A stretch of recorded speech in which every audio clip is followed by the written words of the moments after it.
filme toujours quand j'ai plus de batterie, donc il faut que je me grouille.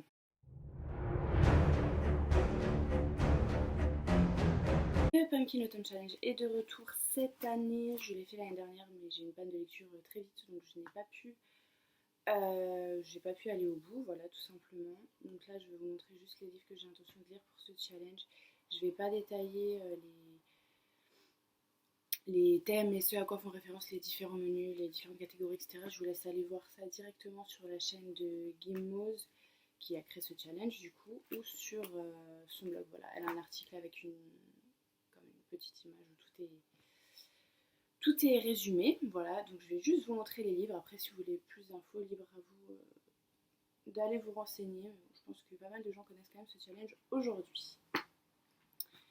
Donc, on va commencer directement par le premier menu du challenge qui est Automne frissonnant. Dans la première catégorie, tu n'en reviendras pas. Il me semble que c'est tout ce qui était un petit peu thriller, trucs qui font un peu peur, etc. Bref. Donc dans cette catégorie, j'ai choisi de lire Sac d'os de Stephen King, qui est un livre qu'une copine m'a prêté parce qu'elle l'a détesté. Donc j'espère que ce ne sera pas mon cas. Et voilà, c'est l'histoire d'un écrivain qui est un petit peu en panne d'imagination. Sa femme est décédée, c'est dans la première page, hein, donc c'est pas du spoil. Sa femme est décédée et il va tomber sur une petite fille. Je pense qu'il va peut-être déménager. Bref, il va tomber sur une petite fille qui est sa voisine et sa maman. Il va vouloir un petit peu se lier avec elle, les aider ou je sais pas quoi. Et de par ce fait, il va déchaîner les forces de l'enfer. Donc je ne sais pas comment on va en arriver jusque-là, mais ça a l'air de faire un petit peu peur. Donc je pense que c'est très bien pour cette catégorie. Ensuite, la deuxième catégorie, il s'agit des os de Davy Jones. Donc Davy Jones, en fait, c'est bizarre en fait à expliquer, c'est un nom, un surnom qui fait référence aux profondeurs des océans. Voilà, c'est un peu le démon des eaux abyssales, etc. Enfin, voilà, je vous invite à vous renseigner encore une fois. Donc là, c'est un petit peu tout ce qui a rapport à la mer, la piraterie, ce genre de choses. Pour cette catégorie, j'ai 2 livres et un, je suis pas encore sûre. 2 dont je suis pas encore sûre d'ailleurs. Le premier livre, où est-ce que je l'ai mis? Voilà, le premier livre, c'est Robinson Crusoe de Daniel Defoe. Je pense que tout le monde connaît l'histoire de Robinson Crusoe, mais j'ai lu un livre de cet auteur qui n'avait rien à voir, hein. C'était, je crois, Roxana, ou Lady Roxana, et j'avais trop aimé, j'étais surprise d'avoir aimé. J'avais trop aimé le style de l'auteur, du coup j'ai hâte d'en découvrir un petit peu plus à travers ce livre. Le deuxième livre que j'ai choisi pour cette catégorie, il s'agit de Ferrailleurs des mers de Paolo Bacigalupi, qui est notamment connu pour avoir créé La fille automate. Je crois que c'est ça le titre. Voilà, que j'ai lu l'année dernière. C'est une plume quand même assez dense, assez travaillée, donc il faut s'accrocher. Mais au final, ça m'avait laissé un souvenir assez marquant. Donc voilà, j'aimerais bien continuer à lire cet auteur. Et ça, je pense que c'est le premier tome d'une saga. Enfin, je pense que ça peut se lire indépendamment, mais il y a 2 ou 3 tomes. Voilà. Pour cette catégorie, si j'ai le temps, etc., j'aimerais bien aussi lire The Surface Breaks de Louise O'Neill, qui est une réécriture de La Petite Sirène. Voilà, mais clairement, j'aime beaucoup la couverture. C'est un hardback, j'aimerais bien posséder ce livre, c'est surtout pour ça que je voudrais lire. Je sais pas si l'histoire va me plaire. Et si j'ai encore du temps, j'aimerais bien lire Circe ou Circé de Madeline Miller. Je pense qu'il n'est plus à présenter parce que tout le monde en parle. Et voilà, comme c'est une nymphe qui est exilée sur une île, etc., je pense que ça rentre assez bien dans cette catégorie. Ensuite, la troisième catégorie de ce menu, c'est Les Freaks, c'est chic. Et pour cette catégorie, j'ai 2 livres. Le premier, il s'agit de Harley Quinn, le tome 5, c'est donc Dancing Queen. Voilà, j'ai lu les 4 premiers, j'ai beaucoup aimé, j'aime beaucoup Harley Quinn. Je pense que, voilà, en termes de freaks, on fait difficilement mieux. Donc voilà, et je pense que c'est la seule lecture graphique de ce challenge. Je suis pas très lecture graphique, mais voilà. J'aimerais bien lire aussi Something Wicked This Way Comes de Ray Bradbury. En français, c'est La Foire des Ténèbres. Ça fait longtemps que j'ai envie de le lire. Mais j'ai toujours pas lu. Donc là, je pense que ce serait j'aurai l'occasion et que je vais le commander. On passe directement au deuxième menu, c'est Automne Enchanteur. En fait, j'ai mes notes, hein, pour ça si vous me voyez, parce que j'ai tout noté, parce que je n'ai pas une mémoire transcendante. Voilà. La première catégorie, c'est Down by the Sally Gardens. Et c'est tout ce qui est... du moins, j'en ai retenu recueil de poèmes et gothique. Voilà, du coup pour cette catégorie, je vais lire Shakespeare's Sonnets, donc les sonnets de Shakespeare, que j'avais acheté quand j'étais en fac d'anglais. Voilà, j'en avais lu quelques-uns, j'avais bien aimé. Étonnamment, je pensais pas aimer, mais j'avais bien aimé, donc j'aimerais bien du coup lire l'intégralité de ces sonnets. J'ai aussi pris, ça c'est pas pour le côté recueil de poésie, parce que c'est plus des nouvelles. D'ailleurs, il y a une autre catégorie qui... voilà, c'est plus des recueils de nouvelles, mais je l'ai mis dans celle-là plutôt pour le côté gothique. C'est Stories and Poems de Edgar Poe. Il y a aussi des poèmes dedans, donc ça peut aller un petit peu dans les deux catégories, donc c'est très bien. Voilà, je trouve ce livre magnifique. Je l'ai en plus en anglais et en français, donc voilà, pour vous montrer un petit peu ce qui est vraiment très beau. Je vais vous montrer un truc cool. Voilà, il est comme ça à l'intérieur et je l'aime beaucoup. Et ensuite, pour rester dans le côté gothique, j'aimerais aussi lire The Monk ou Le Moine de Matthew Lewis. Je vous mets une couverture là. Je l'ai en e-book, mais je l'ai en e-book en français, donc je sais pas, peut-être que je le commanderai en version originale. Qu'est-ce que je veux dire sur les livres? C'est sûr, je vous en dis pas beaucoup, hein, parce que de toute façon, j'essaye déjà d'aller vite, parce qu'il y a beaucoup de livres.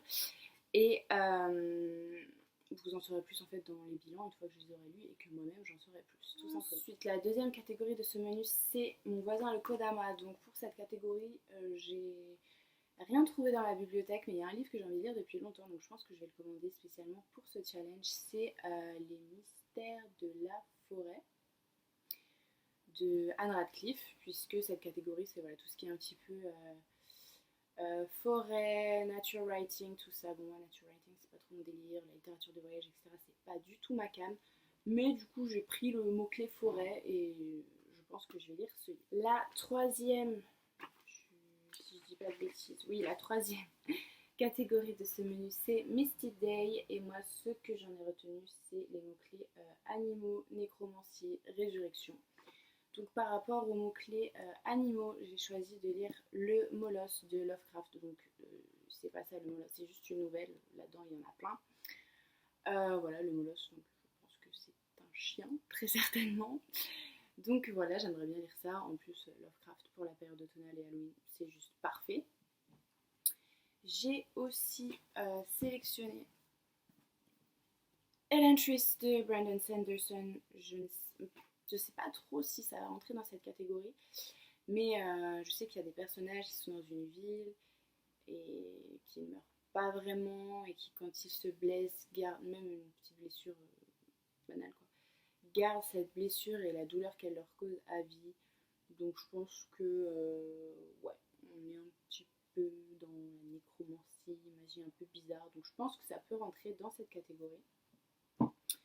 Et le troisième livre que j'ai sélectionné pour cette catégorie, c'est le tome 2 du Puits des Mémoires de Gabriel Katz. J'ai lu le tome 1 cette semaine et il est clairement question de nécromancie et de résurrection entre guillemets, et il y a aussi un gros chien qui fait peur, donc en termes d'animaux, on est servi. La quatrième catégorie de ce menu, c'est Prenez garde aux souliers pointus, donc tout ce qui va être sorcellerie et féminisme. J'avais un livre sur le féminisme, c'est Âme de sorcière de Odile Chabriac, je crois que c'est ça le nom. Donc, peut-être que je vais lire, mais là en tout cas je ne l'ai pas mis. J'ai mis The Crucible de Arthur Miller, donc c'est la pièce de théâtre Les sorcières de Salem que j'ai envie de lire depuis très longtemps. Je l'ai en e-book en français, mais je ne sais pas pourquoi. C'est le seul e-book de tous mes e-books qui ne veut pas aller sur ma liseuse. Du coup, peut-être que c'est un signe et que je dois commander la pièce en version originale. Je pense que c'est ce que je vais faire. Et ensuite, j'ai choisi un autre livre que je mets dans toutes mes palles et que je ne lis jamais puisqu'il est énorme. Je suis obligée de le prendre à deux mains. C'est Jonathan Strange and Mr. Norrell de Susanna Clarke. Je n'en sais pas grand chose, il n'y a pas de résumé derrière, c'est juste une citation du livre. Mais si j'ai bien compris, c'est l'histoire d'un combat épique et de toute une vie entre deux sorciers. Donc ça rentrait bien dans le thème sorcellerie. Il fait par contre, ouais, 1000 pages. Hein. Ouais, 1006 pages. Voilà, il est écrit assez petit. Donc je sais pas si j'aurai le temps de le lire, mais j'aimerais bien en tout cas. Ensuite, le troisième menu, du coup, c'est automne, douceur de vivre. En général, c'est pas le menu qui me vote le plus, puisque je préfère vraiment ce qui fait peur, etc. Là, c'est un menu un peu plus léger, on va dire. Mais bon. La première catégorie, c'est Jack-o'-lantern. Donc, ça va être tout ce qui est autour d'Halloween ou de l'enfance, feel good, etc. Alors, feel good, c'est pas du tout ma cam, mais je me suis référée au terme enfance et j'ai choisi pour ça Mathilda de Roald Dahl, qui est un livre que j'ai acheté aussi il y a un petit moment et que j'ai toujours pas lu. Je sais pas si c'est la couverture rose ou le fait que ce soit de la littérature jeunesse, parce que c'est vrai que la littérature jeunesse, pas trop mon truc, mais bon, c'est quand même un grand classique, c'est un livre qui parle quand même beaucoup de livres, donc pour un challenge livresque, c'est pas mal. Donc voilà, la deuxième catégorie, c'est l'autre mère, et dans les mots-clés, il y avait le mot-clé famille. Je me suis vraiment focalisée là-dessus. J'ai choisi 4 livres, donc je pense pas que je lirai les 4, mais on verra bien. J'ai choisi le livre Tudor de Léanda de Lille, voilà, qui est très très beau. Et ben, ça raconte l'histoire de la famille Tudor, tout simplement. C'est un peu comme un recueil de nouvelles romancées où on va nous présenter les personnages, etc. Pas romancé dans le sens inventé, hein, mais dans le sens, voilà, c'est pas un essai ou un documentaire, c'est vraiment sous forme narrative. Mais j'avais commencé à lire il y a très longtemps, parce que je l'ai depuis des années, mais j'ai jamais terminé et je sais pas pourquoi. Donc, du coup, je me dis ce serait l'occasion de le faire. J'ai aussi sélectionné Véridienne de Chloé Chevalier. Je ne sais plus de quoi ça parle puisque, tout comme le livre précédent, je l'ai depuis des années, mais je pense qu'il y a des sœurs. Il me semble me souvenir qu'il y a une histoire avec des sœurs. Donc ça rentre très bien dans le thème famille. Je ne sais plus trop de quoi ça parle malheureusement. Si ce n'est qu'évidemment, c'est la fantaisie. Ensuite, les deux autres livres, je ne suis pas sûre que je vais les lire tout simplement parce que je les ai en e-book, mais je sais pas. Le premier livre, c'est Les Frères Sisters de Patrick DeWitt, je crois, si je me souviens bien. Voilà, c'est une histoire un peu western avec deux frères. J'en sais pas trop plus. Enfin, à la base, c'est pas trop ma cam, mais j'en ai entendu beaucoup de bien. Il est dans ma wishlist depuis des années. Enfin, du coup, je l'ai en e-book, mais il est dans ma wishlist papier depuis des années. Entre-temps, il y a un film qui est sorti, je l'ai pas vu, puisque j'attends de lire le livre, évidemment. Donc, ce serait bien que je le fasse. Mais en fait, ça m'intimide un petit peu, parce que c'est pas du tout mon style de roman. Mais bon, pourquoi pas. Et l'autre livre que j'aimerais bien lire, toujours dans le thème famille, il s'agit de Little Women de Louisa May Alcott, dont je vous mets la couverture pareil ici. En français, c'est Les 4 filles du Dr March. Donc on est bien en termes de famille, quoi. La dernière catégorie de ce menu, c'est compliqué, hein, la catégorie menu. C'est un cinnamon roll et un chai latte à emporter, s'il vous plaît. Donc toujours plus long les noms des catégories, hein, n'est-ce pas? Donc là c'est la catégorie sur les recueils de nouvelles. Et sûrement d'autres thèmes, mais moi j'ai retenu que recueil de nouvelles. Du coup, j'en ai sélectionné 2. J'ai sélectionné Dangerous Women, le tome 2 de George Martin et Gardner Dozois. En fait, c'est édité très différemment en français par rapport à la version originale. Donc là, ce sont toutes les nouvelles. Bien sûr, c'est un livre qui parle de femmes, hein, évidemment. Dans le premier tome, c'était que des nouvelles écrites par des hommes, et là, ce sont que des nouvelles écrites par des femmes. J'avais beaucoup aimé le premier tome, d'ailleurs, ça m'a fait découvrir pas mal d'auteurs, et ça m'a donné envie de lire pas mal de sagas, donc voilà. Ça a agrandi ma wishlist, donc je pense que ça va d'autant plus agrandir la lecture de celui-ci, mais que voulez-vous.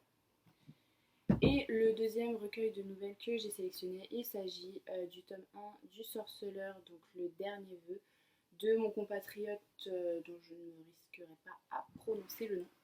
Voilà, donc c'est... je pense que tout le monde connaît le Sorceleur, d'autant plus que Brajlon a réédité cette saga avec des couvertures magnifiques, et du coup je suis un peu dégoûtée d'avoir ça. Mais bon. Du coup voilà, le tome 1 et il me semble aussi le tome 2 sont des nouvelles voilà, dans lesquelles on va suivre Geralt de Rive dans différentes missions et différentes étapes de sa vie. Le dernier menu, il s'agit de Automne Astral, donc j'ai beaucoup aimé cette nouveauté cette année. Après, au final, j'ai pas trouvé tant de livres que ça dans les catégories de ce menu, donc j'étais un petit peu dégoûtée parce que ça m'emballait bien ce thème. Mais bon, bref, la première catégorie c'est You're Just as Sane as I Am, et le mot-clé que j'ai retenu pour cette catégorie c'était espace, et j'ai donc choisi de lire Artemis de Andy Weir, donc je vous mets la couverture ici puisque je l'ai également en e-book. Voilà, donc Andy Weir c'est le monsieur qui a écrit The Martian, donc Seul sur Mars, vous avez peut-être vu le film. Voilà, donc je ne sais pas de quoi parle Artemis. Je vous en dirai plus prochainement. La deuxième catégorie, c'est Rêverons-nous de moutons électriques. J'aime beaucoup la référence. J'ai retenu, c'était tout ce qui était science-fiction, post-apo, dystopie, tout ça. Et j'ai donc choisi de lire le tome 1 de The Expanse de James S.A. Corey. Maintenant, il y a une série, je crois que c'est sur Amazon Prime, il me semble. Donc voilà, c'est un space opéra. Il est dans ma wishlist depuis des années. Il est dans ma bibliothèque depuis environ 1 an et je n'ai toujours pas sorti puisque c'est une saga qui comporte moult tomes et je n'ai pas forcément envie de me lancer dans un tel projet, mais c'était le livre idéal pour cette catégorie, donc pourquoi pas. Et enfin, on y arrive, la dernière catégorie, ça y est, je ne sais plus parler, je suis au bout, c'est Songe de nuit d'automne. Et je ne me souviens plus pourquoi j'ai mis celui dans cette catégorie. Je pense que c'était les couvertures genre bleu, violette, enfin pour rester dans un thème un petit peu astral. Et j'ai donc choisi de lire le tome 2 des Sœurs Carmine de Ariel Holtz, puisque j'ai la couverture violette. J'espère que je dis pas de bêtises, ça se trouve je vais chercher la photo de la couverture, elle sera pas du tout violette, mais il me semble que oui. Voilà, j'ai lu le tome 1 il y a très longtemps, franchement j'avais bien aimé, même si c'est d'urban fantasy. Donc c'est pas forcément ce que je préfère, mais j'ai bien aimé l'originalité, etc. de l'histoire. Et voilà, j'ai hâte de lire le tome 2. Alors apparemment tout le monde adore le tome 2 puisqu'ils sont fans de... comment elle s'appelle, Tristabel. Je crois que c'est le nom de la sœur qu'on retrouve dans le tome 2. Tout le monde adore Tristabel, moi je l'aime pas particulièrement. Mais bon, voilà, c'est une trilogie, ça se lit très vite, donc pourquoi pas la terminer, hein, si possible. Peut-être que je vais lire aussi le tome 3, parce que d'ailleurs le tome 3, la couverture est bleue, donc ça rentre aussi dans cette catégorie, donc c'est pas plus mal. Voilà donc pour ma sélection de livres pour le Pumpkin Autumn Challenge. J'espère que j'aurai plus de succès que l'année dernière. Et dans tous les cas, vous retrouverez très prochainement mon avis ainsi que des résumés plus détaillés de chacun de ces livres très prochainement.